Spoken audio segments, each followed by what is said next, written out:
look at, so there's this moment in the U.S. history where the steamboat is invented, 1820, and all of a sudden you can get from metropolitan New York on very comfortably up the Hudson River to the middle of nowhere and get off, and all of a sudden these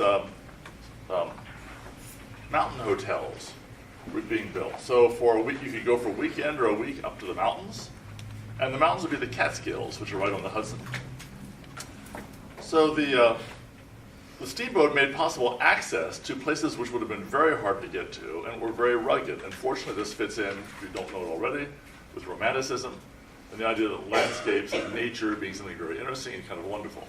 So you would get access to these. And what's interesting, so the Catskill Mountain House is one of the first of these. You would ride to the Hudson, get off at a dock, you'd be met by a wagon. The wagon would then take you up the mountain.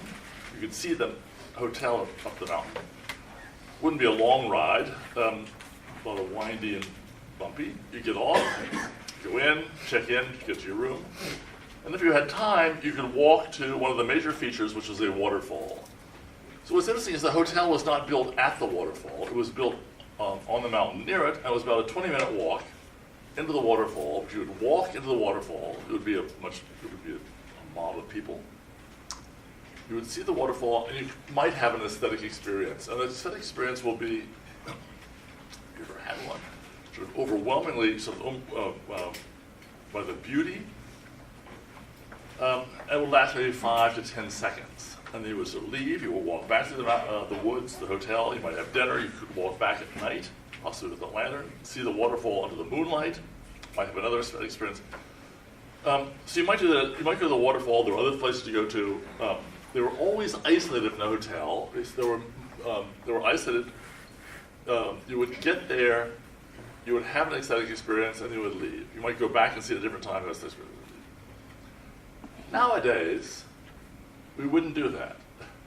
We would build the damn hotel at the waterfall. You would check in, you'd see the waterfall. You'd go to your room, you'd see the waterfall. You'd be having gin and tonic, you'd see the waterfall. You're on the toilet, you see the waterfall.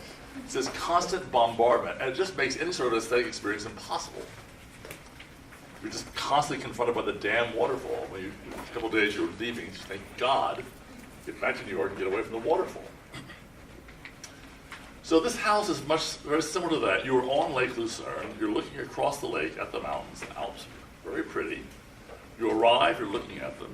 You're in the house, you're looking at them. You're in the bedroom, you're looking at them.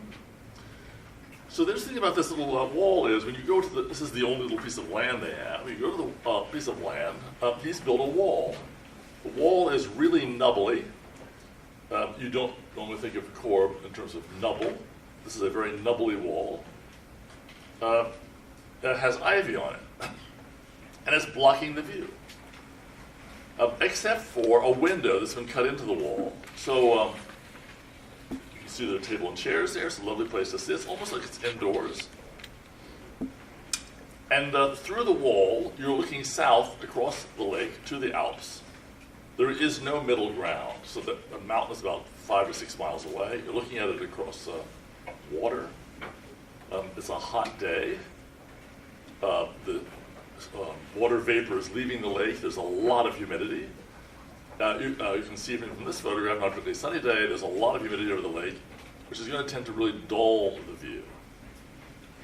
And the interesting thing is that when you're sitting in front of the wall, or standing in front of the wall, looking through the window, it's almost as though you're looking at a painting on a wall, because the wall is so three-dimensional and the view is so flat and colorless that it's not for a moment that you realize this is actually, you're looking 5 miles towards the mountain. So the stone wall is not just doesn't just represent vernacular or innocent materials. Might be true, but what it really is doing is taking on all the quality of volume so that the view becomes a surprising thing where it goes from 2 to 3 dimensions. There's a similar thing that happens in the Boston Aquarium, Cambridge 7. You wander through the aquarium. You wander, it's essentially a spiral. You're wandering up the outsides of it. It'll take you a couple hours. You're looking into, it's like motel rooms, very voyeuristic, motel rooms for fish. It's a glass wall, room for the fish. Glass wall, room for the fish. Glass wall, room for the fish. Not very deep. Doing this for hours. Your eye is very dark. Your eyes adjust to that. At the you finally see a glass wall and almost nothing. You say, is it an empty tank? And then you realize, no, it's a window, and you're looking over Boston Harbor. And that same kind of surprise, where perfectly normal view, because it's been prepared, in this case not by the stone wall, but by the repetition of very similar organizations, becomes an incredible surprise. So I think the same thing is going on here. So we'll come back to the stone wall. But clearly, the use of the stone wall in this little building, which I think is probably its best feature by Korb, and also the stone wall at Villa Maria, as a device, it's fairly similar as a thing. What it's doing is very different. So it's clearly at Villa Maria, the stone wall does represent history. Here it happens to represent three-dimensionality.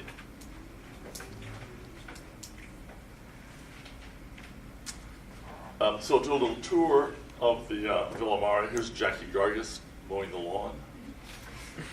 So we're looking at, always lends a hand. We're looking at the forest edge. You can see it's sort of an indifferent forest. It's actually a planted forest with pulp. And you can imagine that the bracketing of that with the building and the wall, the loggia, have now forced the forest edge into this conspiracy to make this courtyard. See the pool. Here's the mound, sort of rising up and emerging out of the forest floor. You can see the sticks being pulled from it, like they're emerging from it. You can just almost read them inside it. Little gate. The view from the outside, and then to the left-hand side, we're then getting to the stone wall. It's a bit overgrown. And you can see beyond that the loggia and the incredible drippies coming off the roof of the loggia. We talked about the idea of multiplying the ground plane. There's the stone wall.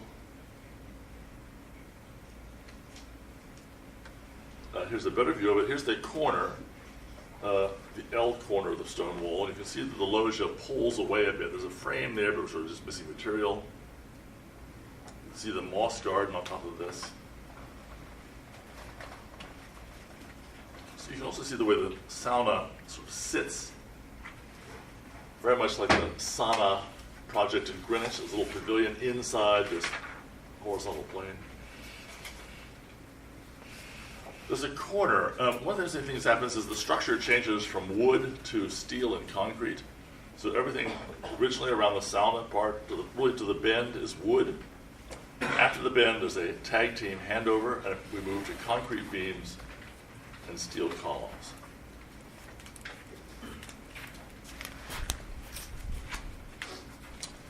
There's the view of the pool. We can see the relationship of the pool to the edge of the mound. This is one corner of the mound to the stone wall. Sort of yin-yanging there, and this is that. This is where the pool flattens. We get that direct relationship to the wall, and then all of a sudden the loggia begins, and also immediately the sauna. That's that corner, mound, sticks, wall, pool.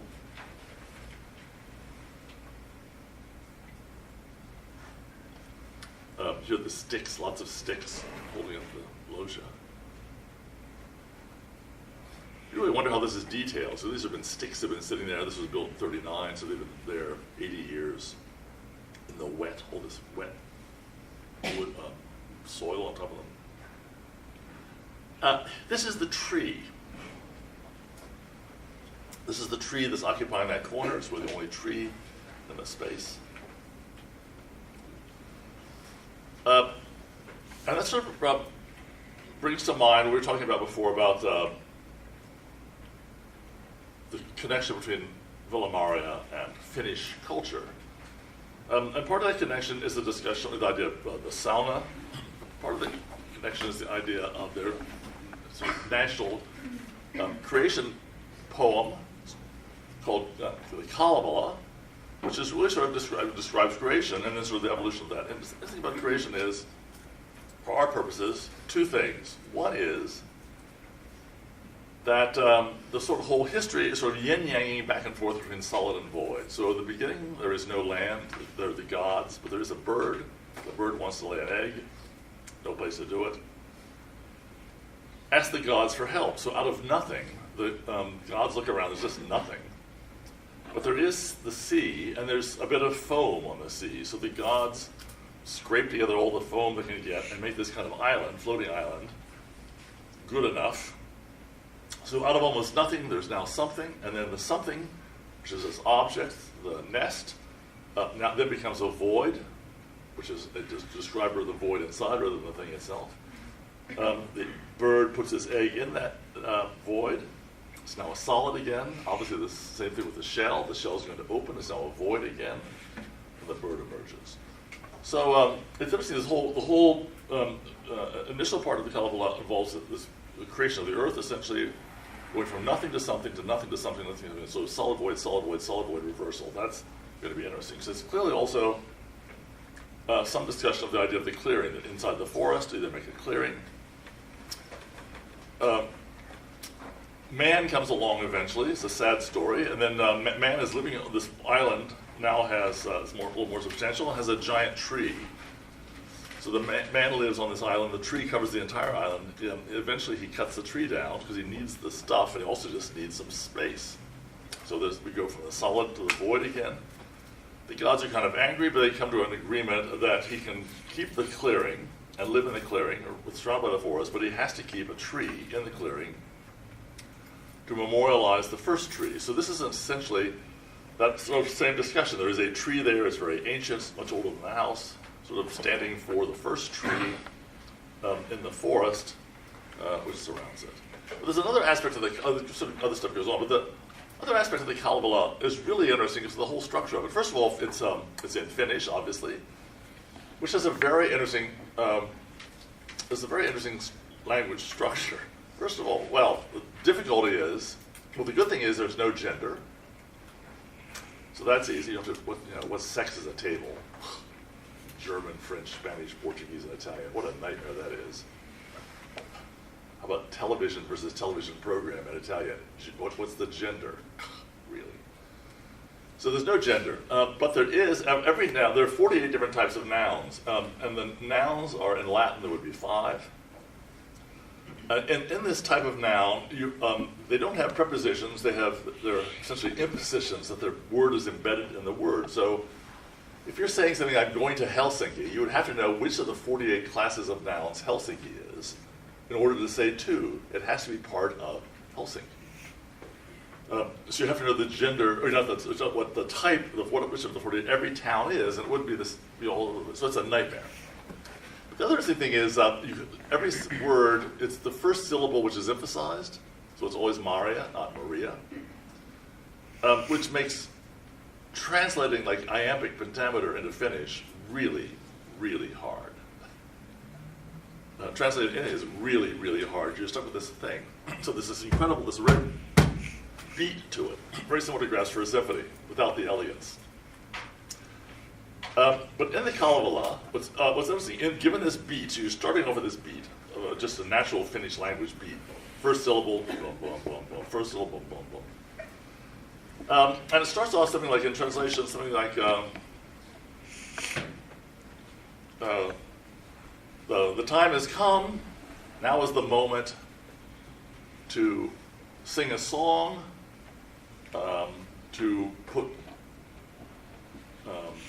words to music, to tell a family story, to tell the tribe's history.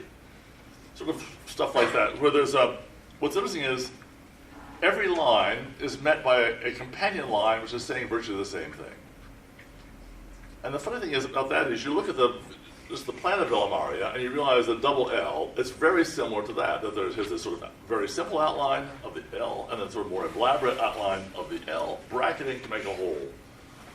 So just the structure of the Kalevala is sort of being, certainly the idea of the existence of the clearing, sort of locking into the sort of Finnish mythology about the forests, the solid and void thing, but certainly also that structure is really elegant. So when you look at the clearing, We look at the double L, look at the sauna, we look at the tree. All of these are sort of making clear this connection to this sort of long focus on Finnish culture. We can also see that at the corner, there's this lovely little moment. So we're losing material on the outside corner, inside corner is kind of cutting the route. And you start to get this very irregular outline which starts to mimic, in fact, the canopy of the tree. And you can also see here's where the wood stops. This is the last wooden column. This is the first concrete beam. Here's the first concrete column.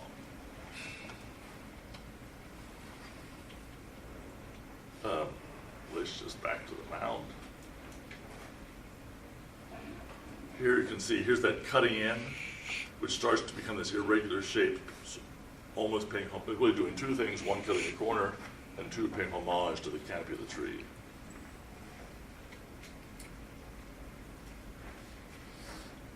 Other really Japanesey details. The bundled columns. You can see the sauna is incredibly primitive. You would never guess it's Alto. So moment of transfer, what are the beams doing? What are the sticks doing? They sort of, they go back and forth. Here the wall is doing the job of holding that up, then all of a sudden the sticks are doing that. What a great idea this would have been on the last third-year project, to really look very closely for about 5 minutes at how structure is made, how it would be used to make something A, structural, and B, thematically useful.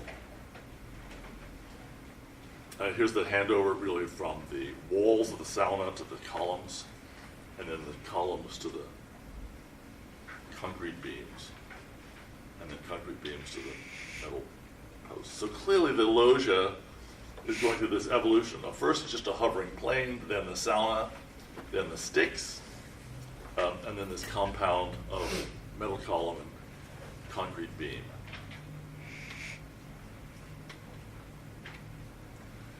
There's an interesting moment. So this is where the wall is stopping. This is where what's now fattening. We're getting to the fat L of the program.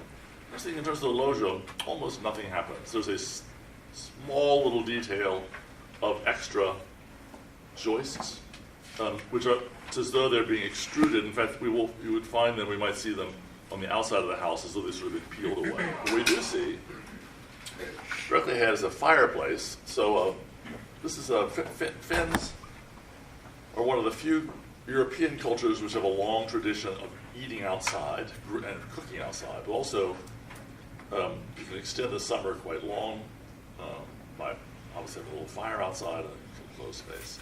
So what's interesting, that it exists is interesting, but also what's really interesting is this transformation of the material. We go from the stone on this side of the fireplace to the far side of blue glazed tile.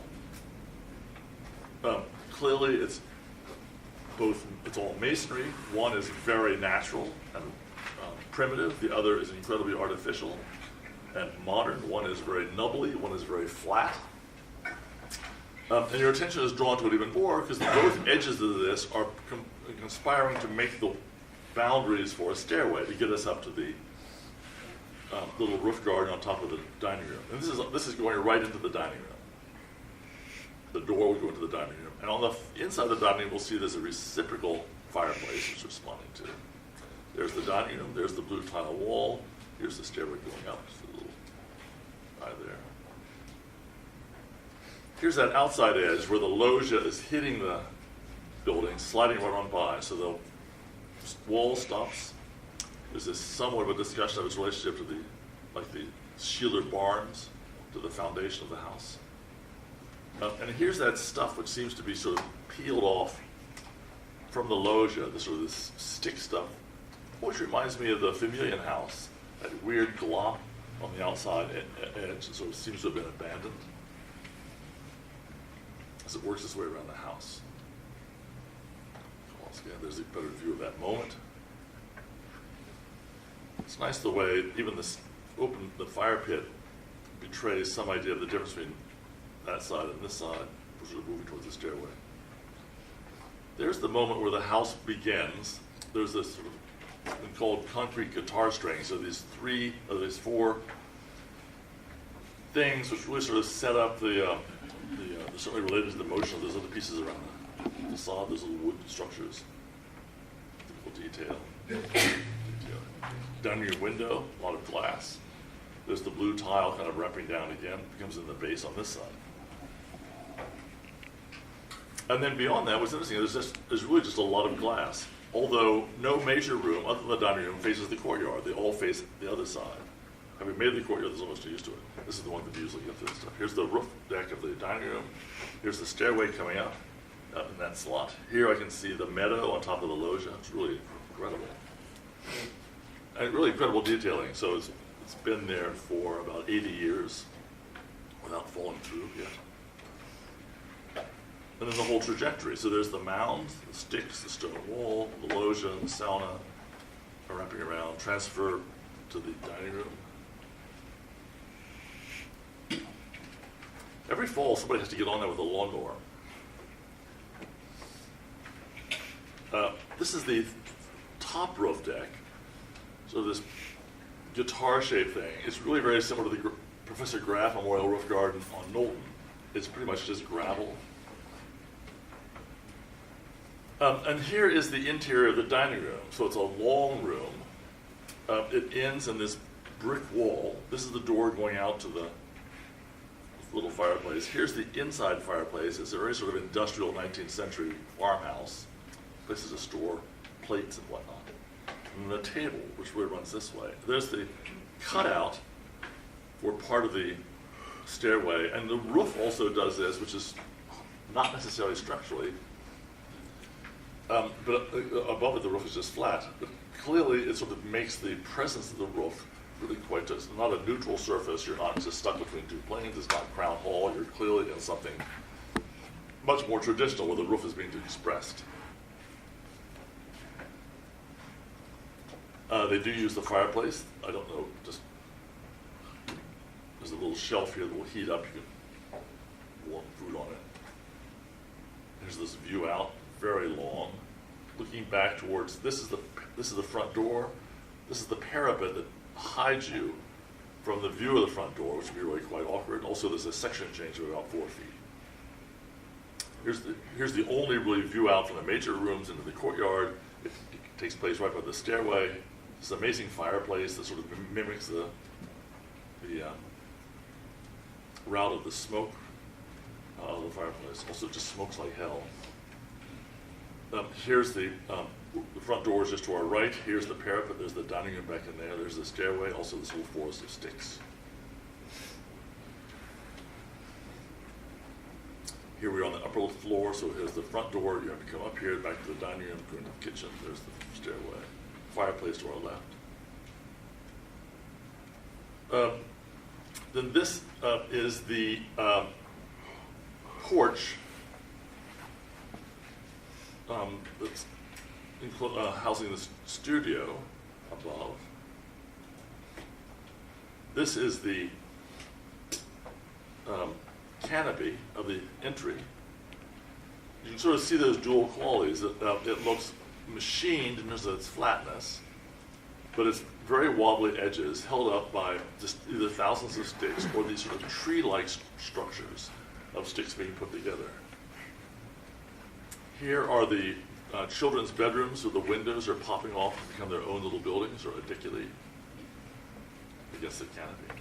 So clearly against that surface, you can just see this pressure of individuation. And then increasingly after that, the pieces just start popping off. So this is the study, which changes. It now becomes wood. This is the first wooden piece. The little woodens are wooden. Allison, the whole study is wooden. And here's that final corner from the outside, the studio up above, and the curvilinear wall inside the studio. So there it is. And here are the struts, wood struts, bundled, coming from corners. They really look very much like birch. You can see, given when you find the photograph, this vine will completely cover the whole thing and then be chopped back. So it operates on like a 10-year cycle. This is like year 8 of the 10 years. So in 10 years, it'll cover everything, get chopped back, and you'll see the sticks again better. But clearly sort of moving back towards becoming a tree in the corner of it. obviously the curvilinearity, sort of a typical this stands for modernity, typical alto device. But it's really being functioning here. This is, what's interesting about this study is it was sort of a late addition. Alto never really wanted it to be a separate room. The clients just insisted. So what the final agreement was that they would have walls but would not go to the ceiling. So these glass tubes that act as the sort of undulate back and forth to make the you can see the ceiling going right through. Another really clever idea is that inside the wall then, the Gouligs had to have a fabulous art collection. There's not enough room to display all the art at any one time, so most of it is stored inside the wall, acts as a storage cabinet. The other design feature here is the piano, which is a bit goofy. It's a glass piano, so it's a normal piano covered in glass or plexiglass. This is a view of the study and the tubes bundling, and there's the piano. So it's called a cast aluminum plexiglass. Maybe goofy thing. You can imagine the plexiglass is not really a plus for acoustics. And there's the plan again, which you're seeing. Here are those little, when this happens, that's when we find those 4 struts. It's almost like some of the loges getting peeled all around the corners. Just kind of here's the studio popping out. Here's the living room popping out. And the funny thing is, we talked about it on Wednesday, the funny thing is that there are sort of multiple role these pieces have with each other. That the last thing you get to is, it represents modernity, it represents this transition from the mound all the way through history, really, to this last thing. But it's also so similar, A, to the trees, and B, to things like the pool, which are also ambiguous about their shape and not particularly orthogonal. You also see here that the pool is paying homage to this little moment right here, which turns out to be the center of the composition, which to some degree is also organizing where the wall begins and also where the house ends.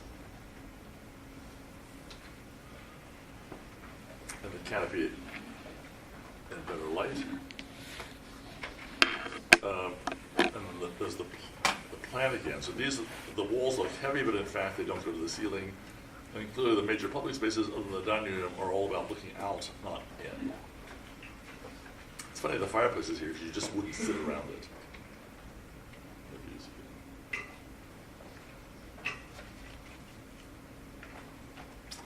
And here's the second floor.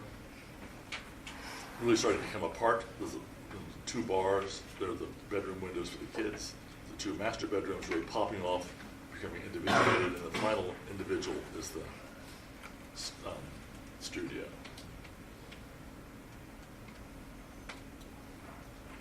Okay, I want to go out of here. Try this.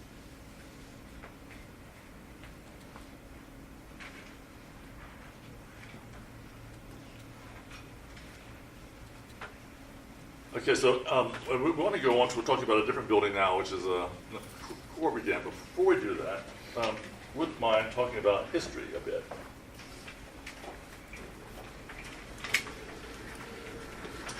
So, what is history? You've had it. You remember almost nothing from it. But clearly history has something to do with time and sort of organizing something. We also know, in terms of history, and architecture, for example, if you want to find good architecture, it's going to occur all through history. It's not like just now, not like brain surgery. It occurs sort of everywhere. That now we might be very focused on it, but it is no particular guarantee. And Columbus has spent billions of dollars to prove to you that lots of now stuff is crap. So the question is, what is history? So our best guides are the people from the planet Mongo, the Mongans, because Mongo, parallel universe, not exactly the same system, but they've decided they want to visit Earth and see. They're getting tired of the gates of Mongo. They want some more stuff. So they're coming here in a spaceship. There's an in-flight movie sort of explaining what time is on Earth. This is this thing, basically delta t. So that you have moment 1 and moment 2 and moment 3. linear, given delta t is the directionality to this, and certain things happen. So for example, if at time 1, A exists, at time 2, there are really 4 options. First of all, A, still, nothing has happened. A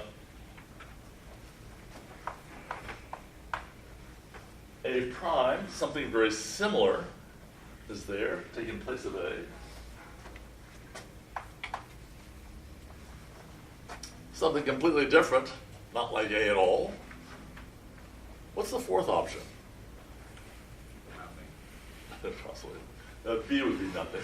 A lowercase a? What would that mean? I suppose, yes, Q with a line through it, so what would it mean? Less than, it's still there, but it's less than what it was, like it's falling apart. Similar. Less is similar. Bigger, similar. Could A prime be like you've added onto it and A? It could be. Let's go back to this. Okay. What is A? How would you describe A moves to A. What's the word that describes that? What do you compare those? Same. Those are the same. B obviously is different.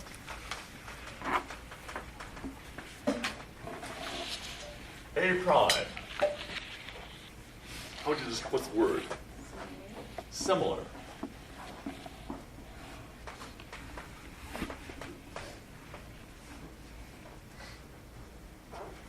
What's a synonym for similar? It's up there.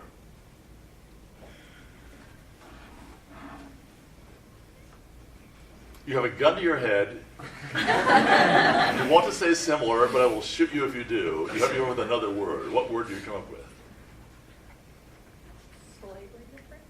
Same. The answer is different. Why? The synonym for similar is different. Why? Because it's different. It's different. It's basically different. It's an odd bit of difference where there are connections, but it's different. So now I'm looking for something which is a synonym for same, which actually sounds like it's different. And that's opposition. So negative A, what do we call that?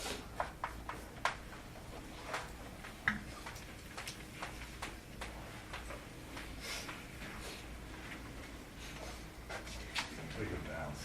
Sameness, similarity, difference, opposition. Yeah, so what is if something is opposite? It is clearly very strongly related, where the difference is quite specific. So if something is similar and opposed are essentially siblings, each one of which tends to stand for, we tend to stand for, similar stands for same, opposition stands for different. Opposition, that's so locked together that virtually becomes the same. So that would be the other option, something oppositional. So very the same, similar, different, and opposed. And given the fact sort of structure, so same and different, that's a nice pair. Similar, opposed, that's a nice pair. They kind of describe everything. So everything, bigger, older, younger, yellower, whatever, are all going to be some version of what that is. So this would be the basic structure. It's really quite simple. Then we get to 3. What's possible? Nothing. A lot of undergraduate careers at Ohio State are very just almost nothing happens. Or it might be something similar. It might be oppositional. It might be different. It might also be something similar to something similar. It might be something similar to something opposition. It might be opposition or different. It might be something similar to opposition. You sort of get the point. All of a sudden, there's just millions of things. The most interesting one for our money is really going to be this one. It's an oppositional to something which is already oppositional. Because what is that going to be? Probably similar. Yes, oddly enough, similar. But this will also, by definition, really become another version of similar.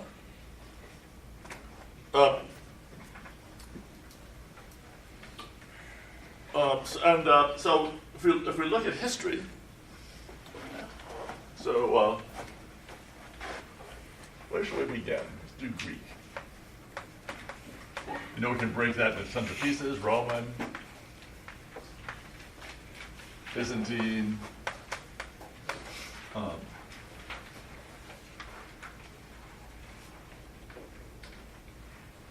do the next thing. I guess I could say medieval. Medieval's too broad. We'll say Carolingian. Ottonian, we'll say that.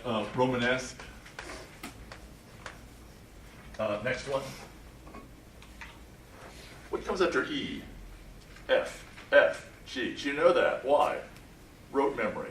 This is actually just what happens. What comes after Romanesque? Give me a date. So what's going to be after that? Yes. Renaissance. Gothic? Yes, I mean, your answers really just, they give me so much faith. They just take such a load off me because I realize you know so little that the chance of, putting us 1 foot forward is going to be really hard. And also just putting 1 foot forward will be a huge, huge increase. So Gothic, then Renaissance. Something. After Renaissance?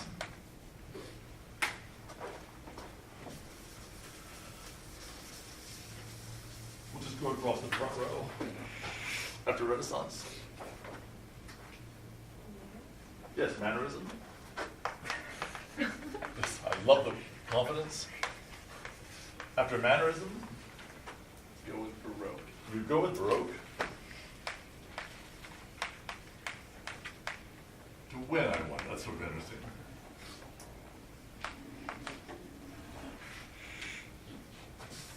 And after Baroque? Yes. Really?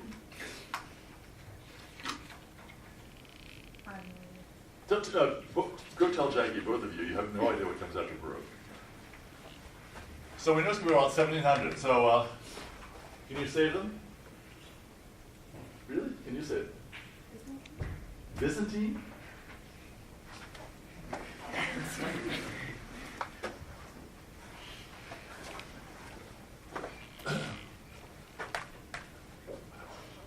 Let's try to find out. So certainly architecturally, this kind of stuff is happening. You look at stuff, Romanesque to Gothic. Similar, different, same, oppositional.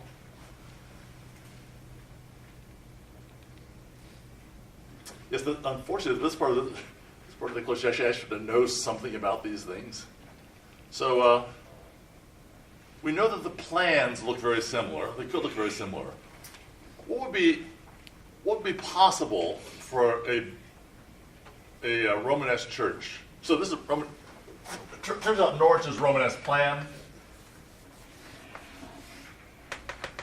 Naves, space in it. So we look at the plan, it can be either, if you look at it very carefully. There are certain examples of Romanesque which are just clearly cannot be Gothic. What are they? The Pochet. Where's the door?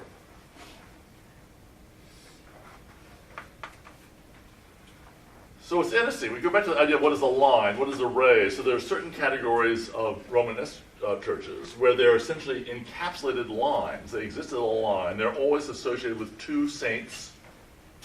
There will be two altars in competition with each other. There'll be differences between the two. They won't be identical. But you have to sort of enter hypodermically. You sort of get inserted from the side and sort of discover those. It will never happen with Gothic. But it will happen with Romanesque, the sort of insertion. And this is sort of the idea of sort of refronting it is something which is really the sort of the Gothic confirmed. So that would sort of be one difference. So by looking at Romanesque to Gothic, one would be the plans are very similar. Plan A, or Plan A, Plan B. Sort of difference. We know that the bay structure, bays, yes. Bays, yes. Renaissance, bays, yes. Mannerist, could be. We know that these will tend to be either cruciform or capsules. We know these will only be cruciform, almost, usually. This will often be cruciform. What else could they be for a Renaissance church? We go back to this guy. Decentralized? Yes, centralized. So turns out not going to happen, Romanesque. Turns out not going to happen, but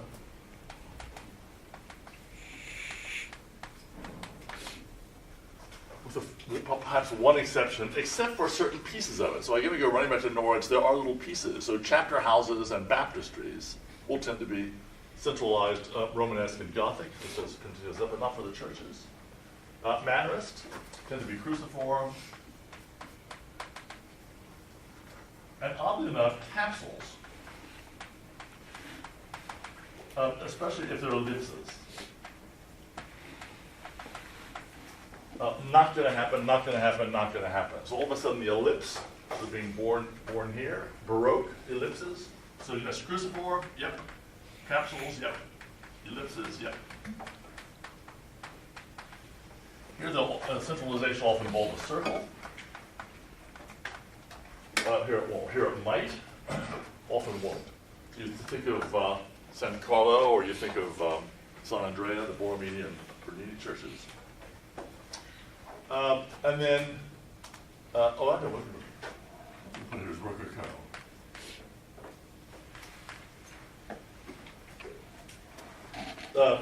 Where cruciforms will exist as churches, yes. Also capsules, also that stuff. These will be incredibly coherent, consistent, yes. Consistent pieces, consistent pieces, consistent pieces. Mannerist, could be fragmented. Not so much, could be fragmented, but also really superimposed. So you layers. Rococo, all that's true, but also just completely blown apart. So for some of these things, you see lots of really consistency, then a transformation, then sort of being picked up again, then a transformation, being picked up again. But you also find things like weight. So Romanesque and Gothic, odd question, which weighed more for similar plans per square foot? Gothic. Romanesque. Why? The structural systems were different. They used bearing wall, Which had bearing walls. the Romanesque. Yes, so here I have bearing walls.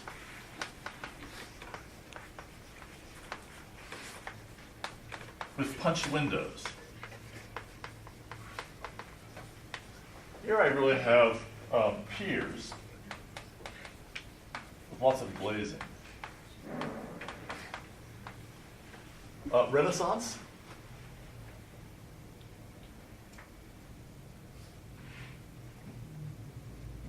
Bearing walls.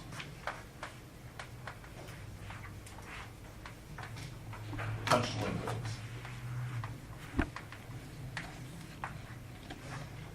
So you look at that and you say, okay, bearing walls, Romanesque, Gothic, quite amazing to do it in stone, sort of really breaking it into virtually iron structures. Isolated piers, walls of glass, really dematerializing the wall. They are not very big wall buildings. the amount of material that goes in just plummets. So the amount of stone that goes to a Romanesque building, you're hauling stone from God knows where for decades. Gothic, not so much stone. If you were to make the glass, not so much stone. Romanesque, tons of stone. So, and there are probably lots of reasons for that. One is the plague, which killed 1/3 of the people in Europe, and especially people living in cities. People in cities were people who actually knew how to do something. So you're now stuck, you're making architecture with morons, pretty much like Columbus. And you just need poo, just need lots of poo. So Roman architecture, Renaissance architecture is made out of poo, plastered to look like stone, but it's just giant walls of walls. So the walls have to perform, but they are structurally is really stupid. And the window, especially given the incredible sort of engineering feats of Gothic, this is a huge step, in terms of technology, it's a huge step backwards. It happens to be sort of a style thing. So that's sort of interesting. So it's sort of, we're sort of seeing that negative to negative to negative, that bearing walls, heavy, very heavy punched windows, that's part of the Romanesque system, Gothic, piers, glazing, very light buildings, Renaissance, heavy walls, punched windows. So, and clearly one of the things that Renaissance saw itself, the Gothic was just, Romanesque was just there. In fact, it's interesting, when do these periods get their name? It would tend to be, other for the Renaissance, it would tend to be later. So the Romanesque, in fact, even the name gives it away. It's being given to it later. And even the name is interesting. It's really, what does it mean? It means Roman-like. It's hardly even a noun. So Gothic, when did that get its name? By the Renaissance. The Renaissance were saying, you know, these people were idiots. They don't know what they're doing. They're Goths. They're Vandals. They're people who, you know, they're essentially saying barbarian architecture. So that's interesting. How many architectural period names or art period names are really pejorative terms given to a particular period by a later period? So there are quite a few of them. Rococo is no charming thing. Baroque, no, that's a charming thing. Mannerist, bit dodgy. And certainly Gothic, really quite a slam. So, and what does this indicate? It really indicates opposition. That a period, so we know what we're doing, these guys before are just morons. We'll just call it moronic. Give it a name which sounds moronic, because we're clearly on the right path now. So there's a strong oppositional bent in, certainly in architecture, art, all kinds of stuff. Which is going to tend to create this A, negative A, negative, negative A, where negative, negative A becomes very similar to A. Actually, it's sort of a good word for it would be grandfathering, where every other generation you're repeating certain aspects of a generation 2, generation before. So let's say your grandfather is a real hellion. His son turns out to be a stockbroker. Stockbroker's son rides a motorcycle, has tattoos, heavy piercing, shows up on the front lawn of the grandmother with a motorcycle, digging it up the grass. Just a badass. Very similar to, also clearly very valuable dating material. It's odd enough to say, you're an awful lot like your grandfather. Because not that he's imitating his grandfather, but both are in opposition, both his father and he are in opposition to their fathers. Sort of create that pattern. So grandfather is a useful term for it, and you sort of find it within that. So it's interesting that locally, so the kid thinks he's a badass, but actually because he's sort of locked into just opposition, he's actually going to condemn to repeat very similar sort of structures of the previous generation, two generations previously. So you find that moving all the way through that. Even the term, for example, Romanesque. So the Renaissance saw itself. What does Renaissance mean? Rebirth. Rebirth of what?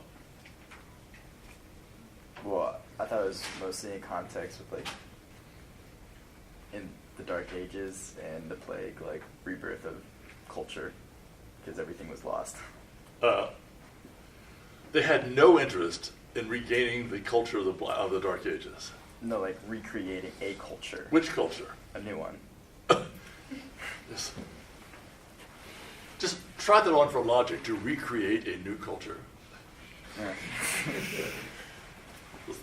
You now know what the TAs have to do with your homeworks. So they're interested in recreating, yes, Roman or Greek, couldn't care less, one of the classical culture. So that's it. So they think we're going to jump across 1,500 years, 1,000 years, and recreate Roman culture. The last time people knew what they were doing. It was in terms of arts, science, philosophy, politics, literature, and certainly architecture. But just the name Romanesque should sort of be a hint that they're not the first people to do that. That in fact, the Romanesque, Roman-like, is clearly interested in pretty much the same program. So in that regard, it's not that strange that there are certain similarities, such as the propensity towards heavy walls and punched openings. And it's also interesting because given all the phenomenal structural feats of the Romans, very few of those were repeated in the Renaissance. It was not a particularly smart way to build. In fact, the smartest thing that happened during the Renaissance structurally was the dome at Florence, which was actually a Gothic building. Okay, so given the structure, this in-flight movie for the Mongans, saying it is a really very simple device, 1, 2, 3, or 4, same, similar, different, oppositional. These will generate this interesting pattern. There were some things that stay very much the same, some things very different. Some things will change over time. So vinyl baseboard, that will occur on this, Rococo. You don't see much vinyl baseboard. A lot of the things, sort of like 2x4 drop-in ceiling panels, fluorescent lighting, vinyl baseboard, carpet tiles. There'll be particular moments when it's not as though they change architecture for the better, but there will be certain moments when that will be very clear. Hopefully there'll be some moment where this stuff will all go. The constant hum of ballast in the background and the lighting. Sometimes there'll be something very similar. The most interesting thing for us are these repeating patterns where, given opposition, you find these sort of succeeding generations. So, for example, the kind of fabulous goofiness you find in Mannerism, where there's this real strong focus in the interest of Renaissance architecture. And Mannerist architecture, the focus is really out towards lots of different things, most of which are superficial, but some of which are really bright. So it's also to see which name a really good Renaissance architecture for villas. Who was the best Renaissance architect for villas? Claudio? Unfortunately, not Renaissance.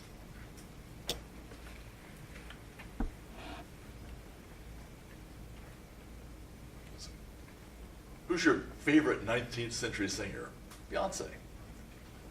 Or if you ask a landscape architect student who's their favorite living American architect, Frank Lloyd Wright. So, yes, unfortunately not Renaissance. What is he? Almost has to be Mannerist. The funny thing is, what is he doing? He is taking pieces. So he's essentially inventing a new game. He's saying, we'll take chess, where all the pieces are predetermined by the Renaissance, and make them do something different. So you look at the pieces. If you're looking for pieces, you'll say this is Renaissance architecture. If you're looking at what it's doing, you say this is an anathema to Renaissance architecture, which is why it'd be, in terms of developing your skills, what you need to start to continue to do is make sure it's not, identifying pieces is fine, but really the question is, what are the pieces doing? Because they might be doing very different things. Okay, so now we're going to look at, hopefully, another building. Oh, yeah. One thing we should mention, in terms of history, so clearly a lot of people have thought about history, but if I said, who would name the philosopher, or a philosopher who's really concerned with history, this would be something that a 1953 graduate of the Catholic high school in East Dubuque would know. Yes? Herodotus? Probably not so much. So he's writing histories. I think you have some other options. I think the easiest one is Hegel. You ever heard of Hegel? I Google him. I put on my list of books from Christmas for your parents, Little Golden Book of Hegel, or something like that. So Hegel is an 18th century philosopher. He's looking at Vico would have been an Italian 2 generations earlier, who's looking at the questions of history, also interesting. And Hegel says, it's not history that doesn't happen, there's a structure to it. Hegel is why you think gluing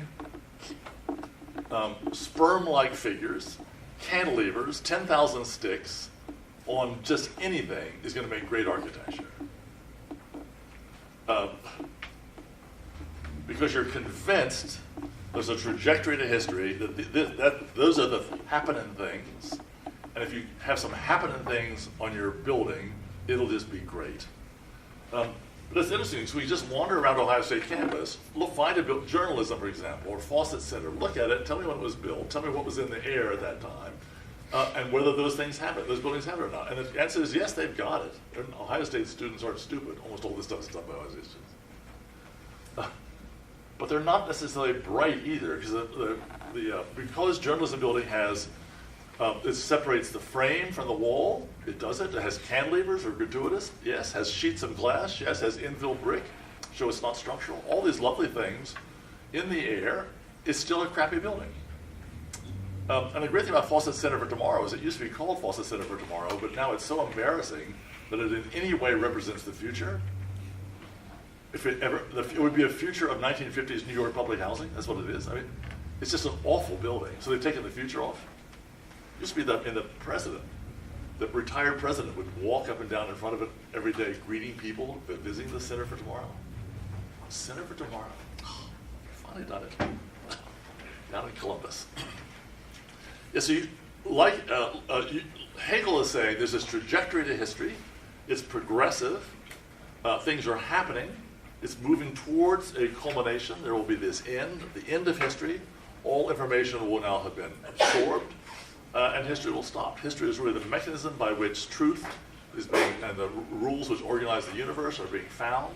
There's a structure to it. There are consequences. There are setbacks, but there's this trajectory. And so there's an idea about the absolute represented really all the knowledge in that was possible. Clearly, humankind is moving towards that, and he would then sort of talk about setting up these moments where there's certain big breakthroughs. So it's clearly a very progressive. It's certainly true of science. It's not so true of art, and there's sort of this, the idea that contemporary art is really a lot better than Egyptian, which is laughable. It might just be more accessible to us, sort of contemporary literature, poetry, all this sort of stuff.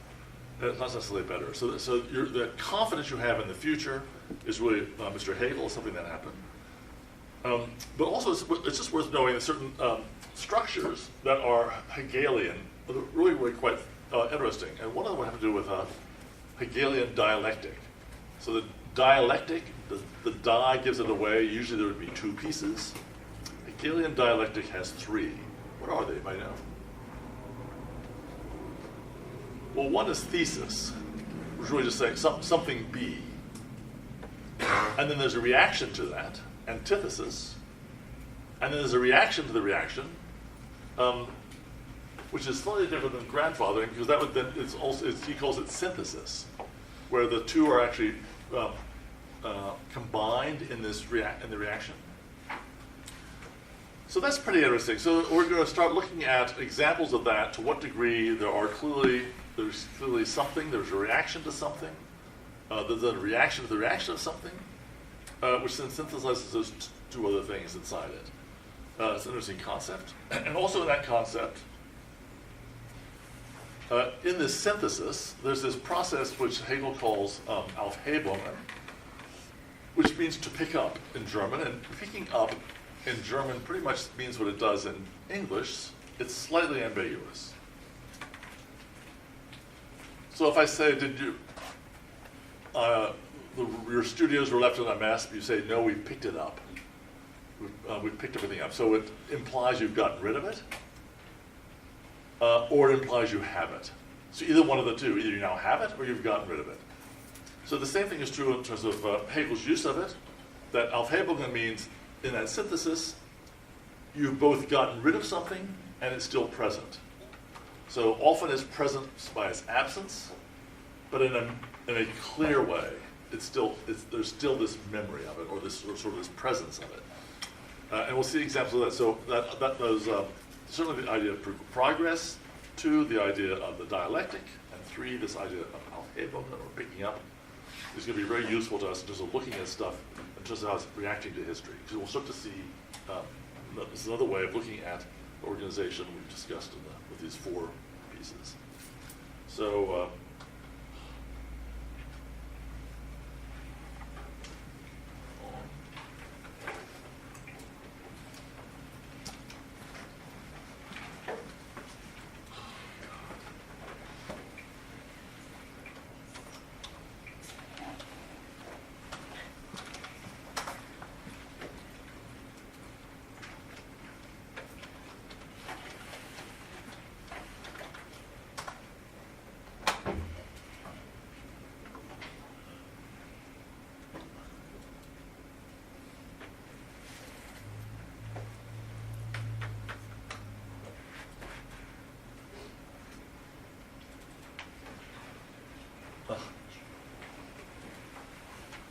so I may be trying to open the wrong thing. Any guess?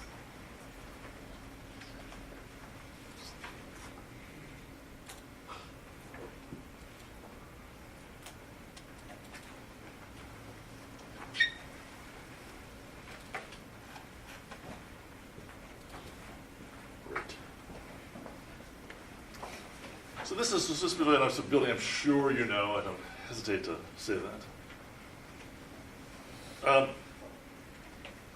Le Corbusier, it's also interesting when this is, and also what's just happened to Le Corbusier. So, Le Corbusier, Pierre Jeanneret, actually a different name, Swiss, he's French-speaking Swiss, the Swiss Jura, town of watchmakers. There's a really good school there. He goes to the school, he takes the architecture course, becomes an architect. Interesting enough, has a practice, so he's really pretty much your age when he starts practicing.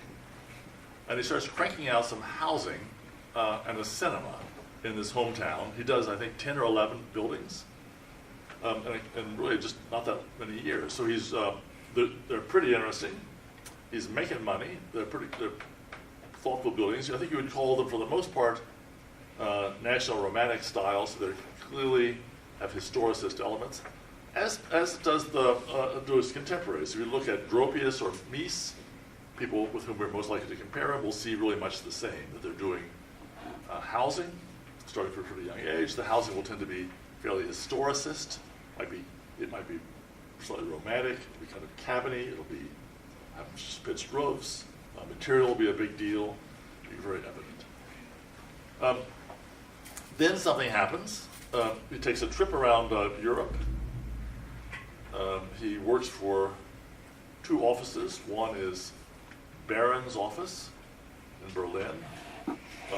Barron's must have the best human resources team in the history. He hires both Mies, Gropius, and Korb at some time to work for him. And also for Perret in Paris.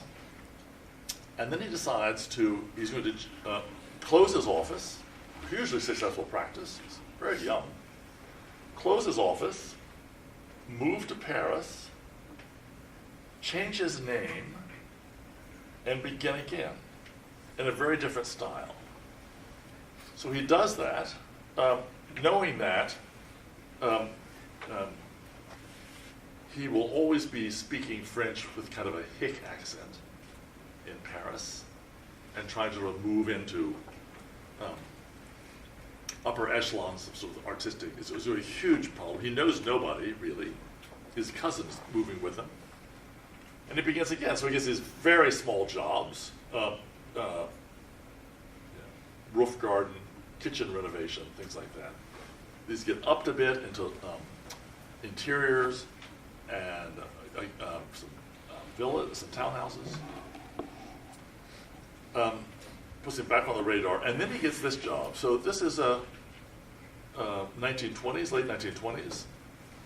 This is the Swiss government, and they want to build a dormitory for Swiss students attending the University of Paris. So he has this job. This is a huge job. It's going to give him visibility. So it's much bigger. So the interesting thing about this job is, and clearly this does not look like his housing in La Chaux-de-Fonds. This is it's concrete. He's learned that from Perret. It's very stripped down and modern. He's learned that from Barons. He's not afraid to have glass walls, independent structure for the columns, all this sort of stuff. So, unfortunately, I'll try this. So he's looking at lots of things. There's a huge problem with the site. So it's not in University of Paris is in central Paris. The foreign students are being put up out on the perimeter, out like in Pataskala, Paris. There's something on some land. So all the foreign students are in this sort of ghetto out on the outskirts. The Swiss parcel is on top of a quarry.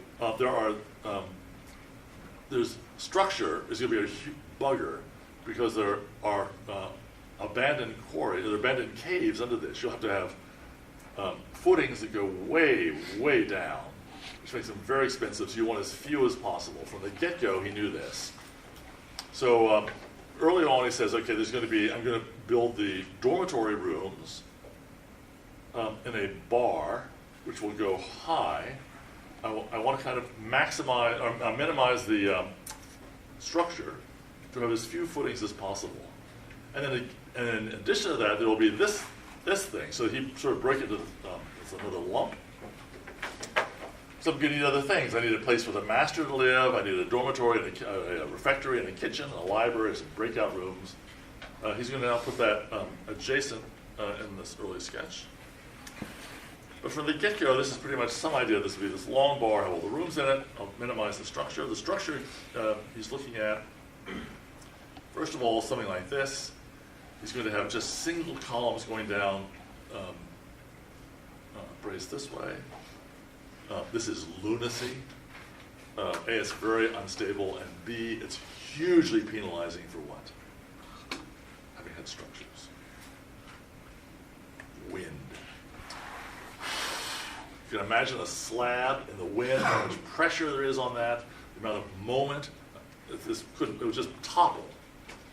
So you need to break that into parts, where in the wind, so will you stand up?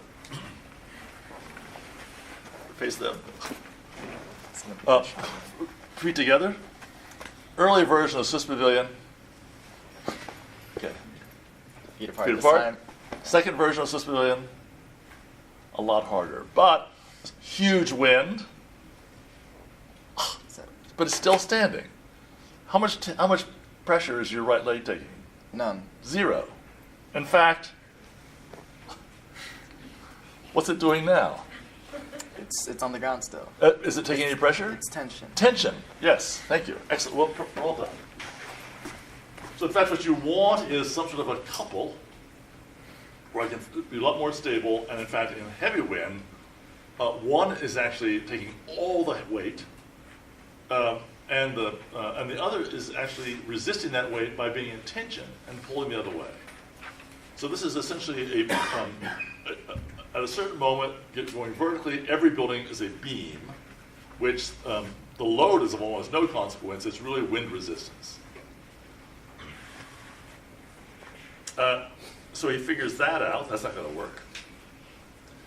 So he starts putting on, here there are 4 sets, 2 middle ones and 2 outriggers. So these start to take the job of the wind problem. These get a little odder. The middle ones get a little deeper. this starts looking at how the other bar might be organized. We're taking the dining room and the kitchen and whatnot. Separate things for bathrooms and stairs. Then this starts to happen. These middle ones, these still stay there. The middle ones start to break in these two parts, so you actually see the two bits of them. The facades are coming along. Those guys. This is almost done, so he has this bit organized here. Interesting enough, now it's not seen as an extension of this. It's completely different. It will stay one story except for the stairway and the elevator tower. The rooms organized around that. So this is the elevator, stair, and bathrooms. Top floor, a little different. Bottom floor. And there's this evolution of those pier things. This looks very much going to. Here you see the problem down below. And here's the ultimate solution. So what's so odd about this? A number of things. We also know this is a extremely important view because that's Corb's car. So he will always leave something he owns in it to show you he's authorized this view. So this is how you arrive. So he's actually constructed this circle, and also this piece of landscape there, that little circly thing. To arrive here, where's the door? There is none. You have to walk to the far side of the building, down here and sort of back in. So to arrive here, you've had a night out in the town in Paris, you get cab back because the trains have stopped running, it's pouring rain, you get out of the cab, you have to run around to the front of the building to get a recovery. It's an enormous nuisance. So I think that not having a door anywhere near is just bizarre. And in fact, what are you presented with? You can see the building behind you, no access to it. It's pretty mute in terms of what the windows are doing. And then two sets of walls, and especially this one. So it's what you basically arrive at is an enormous stone wall, curved. So remembering the stone wall at Lake Lucerne, this seems very similar, but also seems this kind of nubbly materiality is exactly what you would expect him not to be looking at, having just gotten rid of all that. So every house he did in Les Chaux-de-Fonds has stone retaining walls, has slate roofs, has brick and tile, has wood brackets. These sort of celebrations, sort of romantic celebrations in 19th century material. This is made out of something, God knows what. It's some sort of white surface, might be stone, might be stucco, don't we know. These are stones. So I think there are two things immediately odd about this. One is that there's nothing to receive you. It's an incredibly inconvenient building to arrive at. And two, the material seems so unexpected, given that the whole palette of this building is really some sort of white goo, and that he's just changed his career to get away from this focus on materiality and nubbliness. So that's really quite strange. It's also interesting, it's a north-facing wall, and you can see even from this image that when the light does hit it, so this is going to be a morning shot, the three-dimensionality of the wall is made really clear by the exaggeration of all that. You will never get a normal shadow. It will always be, if there's any shadow, it will be highly exaggerated because the sun will be coming from the sides. So what we know about it is, there it is. It's a stone wall. Oddly enough, it's not sitting on the ground. It's sort of held off by white stuff. It's also capped by white stuff. It's this band in the middle. It's not particularly structural. It's not structural. And the funny thing is, we look closer at the stones, we'll see something about them which is quite unusual. But this is also one of the ugliest walls in history of architecture. The stones are very irregular. They're not dressed. They're very irregular, except for one feature, and that is they've always been split. So the surface I'm seeing is actually surprisingly flat, given how irregular the stones are. So you see in the wall this outline of stone, which is just insane. But with And the surface of the wall in the stone is kind of flat-ish. So it's this other sort of interesting conundrum. And then the two other interesting about it. One is it's curved, which is going to tend to, we know what a curved wall does. It tends to talk about inside and outside. It's going to make a difference. Turns out inside, as far as the wall is concerned, is outside. It's here. And in fact, it seems associated with that space being made by the walkway.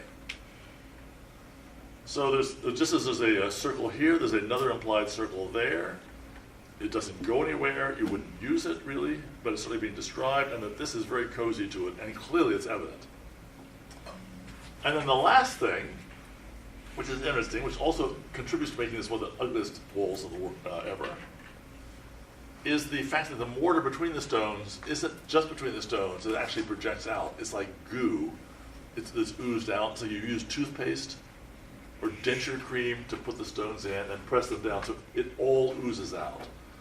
So normally you don't really see so much the, you look at a masonry wall, you'll really see the objects, or the objects making a surface, but clearly the mortar itself is something just sort of holding them together. Here that's not true.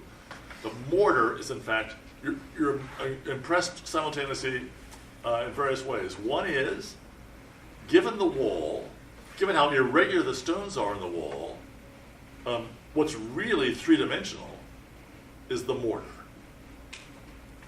which makes the stones even flatter. Not only have they been split, but they're even flatter. And also all the shadows, most of the shadows are really being caused by the mortar. Really deep shadows, not by the stone, which also tends to flatten the stone. Your sense of the stones really being flat. Although you can look at the wall and say, these are really, really irregularly shaped stones. So what's happening, other than this incredible inconvenience about arrival and no door, is that I'm kind of seeing a transformation. It's an aesthetic moment, and I'm looking at a wall where I know two things simultaneously. One is, it's made out of a bajillion irregular stones, and two is, it's turning into a surface, a single surface. One, because of the flatness of the stones, and two, because of the uniformity of the mortar. I'm really looking through a solid web of stone surface, which could almost be wallpaper. Does that make any sense? We'll see a better image of this later.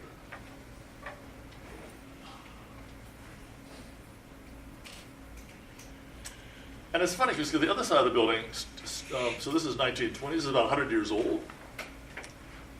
Looks really modern. And in fact, one could argue that there are two countries whose architectural production for the last 40 years is really based on this building, Switzerland and Netherlands. This incredible simplicity of these cells with these enormous sheets of glass. Also the operable windows set inside the other windows. Such a nice idea. So unfortunately all the windows have been replaced. A, because they got old and leaked, and B, because they were just heat boxes. But still, 100 years later, this building, even with the new windows, this building looks really contemporary. Not so true of the wall. That's the wall again. Fabulous building, the way it hovers off the ground. But it's also, you can also see, interesting enough, in the wall, the windows. So we can look at the windows down here. Clearly, this is Gothic. So whatever else modernism is, it's Gothic, where what makes a wall is one material. What makes structure is another material. They're two different systems. They've been separated. Gothic does that. Modernism does that.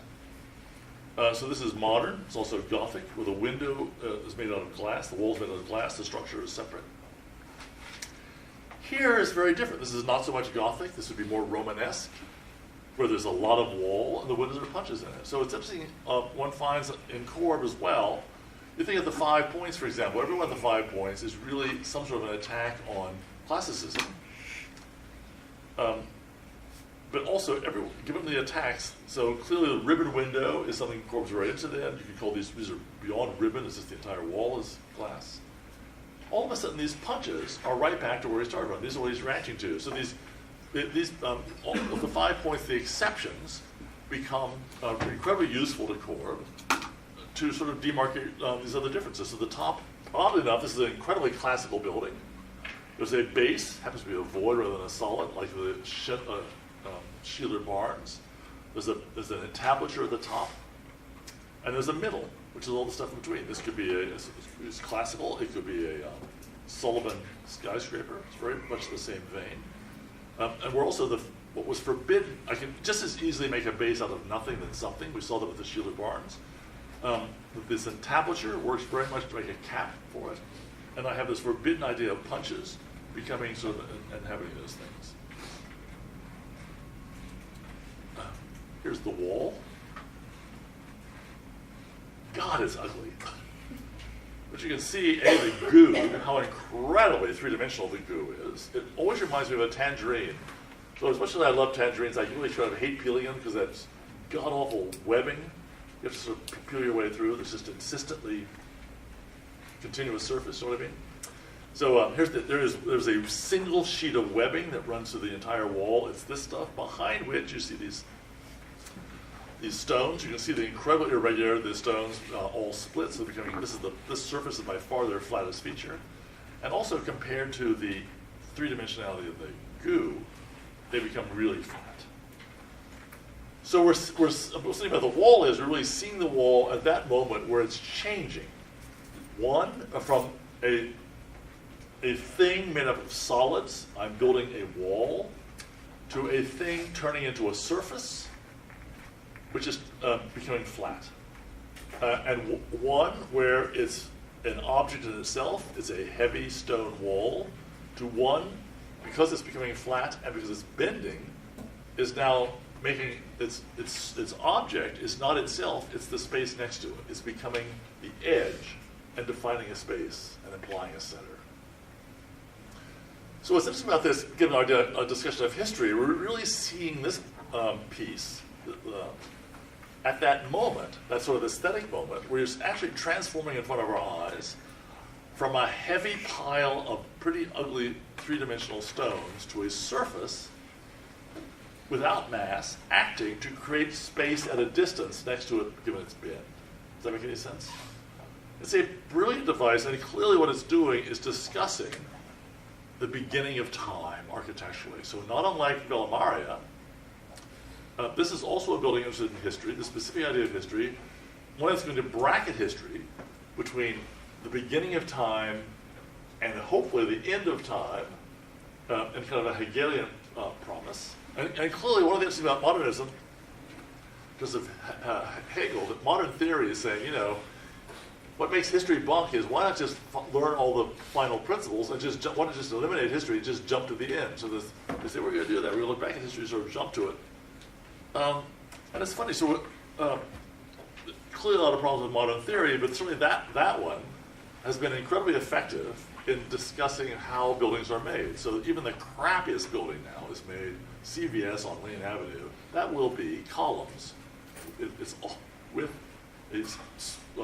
walls independent from them, supported with sheets of glass.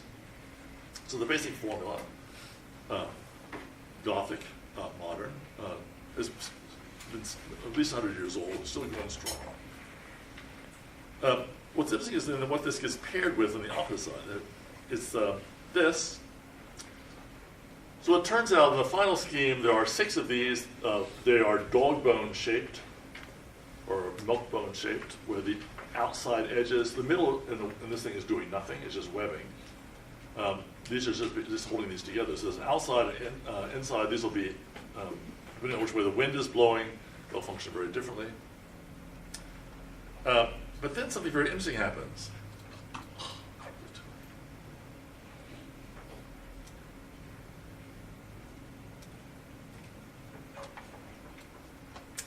We look at the plan that, so there's the perfect milk bone shape. There are 6 of these, the outside ones. The next one in, perfect milk bone shape on the outside. Inside, it gets carved out into a pochette, and that little niche gets made. That's true there, and it's true there. Here, there's just no webbing whatsoever. don't really, you can get away with a little of it. It's interesting that it's doing it that way. And we know for there's a long history of it, but it's interesting how they sort of moved into this. And what happens as a result of that is we get a four square, or this guy. It's essentially a megaron, there's this little ideal paradise garden. But the center of the bar is now inhabitable as a void, as it turns into its own little pavilion. So it happens to be very stretched, but there's a little ideal pavilion in the middle of this thing, occupying that space as opposed to just one more slot. And the other thing is, because of that, there's actually this negative thing that runs all the way through.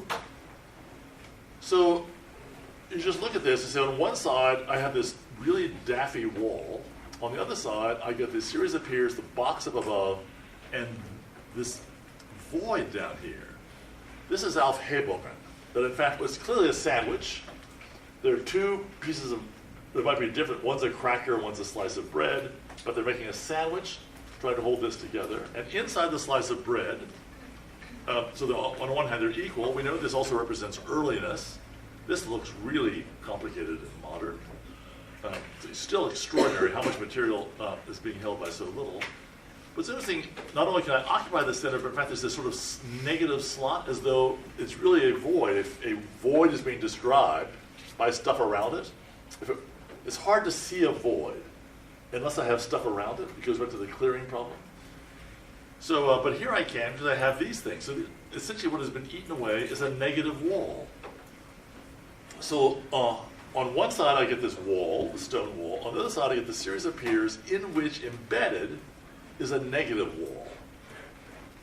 Does that make any sense? It's just the void of a wall, which is sort of eating that around. So the idea of Aufhebungen, that something is gone, it's been picked up, but in its picked upness, it's still present. But the negative wall is actually making all this happen. And helping also make this connection back and forth. So to some degree, things haven't changed at all. These are two wall systems. And to some degree, they represent the exact opposites, really early and really late in this kind of trajectory of history. So just like the Villa Maria, this happens not to be organized by a square with a evolving perimeter around it, but there's a sense of evolution on axis between these two walls that go from Neanderthals being chased by a saber-toothed tiger, putting stones together, and then that first realization about the nature of architecture making space, to this, where it's much more sophisticated in terms of material, structurally, and spatially, and yet it's still acting as a wall, and in fact there is still the wall, the negation of this, embedded in it to make it all happen. And not only that, but just the whole structure of the building. What is this but a wall? So the entire thing is kind of a wall, might be off the ground a bit on the piers. It's been classicized, oddly enough, putting it back into history. What's taking on the role of stones? The rooms. The rooms themselves become the objects, which should be established. What's taking on the role of the webbing of the mortar? The white limestone between the rooms. So I still have the webbing here. It's now been orthogonalized. I still have the stone here. It's even flatter and more dematerialized. There are voids of the rooms. I can still see this is made out of lots of little cells, although I also can read it as one surface. So all the qualities that one finds in the stone wall are still here in this one. So he's both, he's allowing two things to happen. One, saying these are the same, and two, saying these are the opposite. One's very early, one's very late. But in fact, they're also equivalent. Does that make any sense? So not unlike Villa Maria, this is also a discussion of history, looking at, in this case, just the beginning and the end, but also saying it's either one of those is a strong architectural idea. It's not as though progress. And in fact, in the late idea, I've embedded the early. That we're always, especially in the arts, that the early will always be primary, not just primitive. Okay, so there's a homework due today before I've been turned in. So have a great week.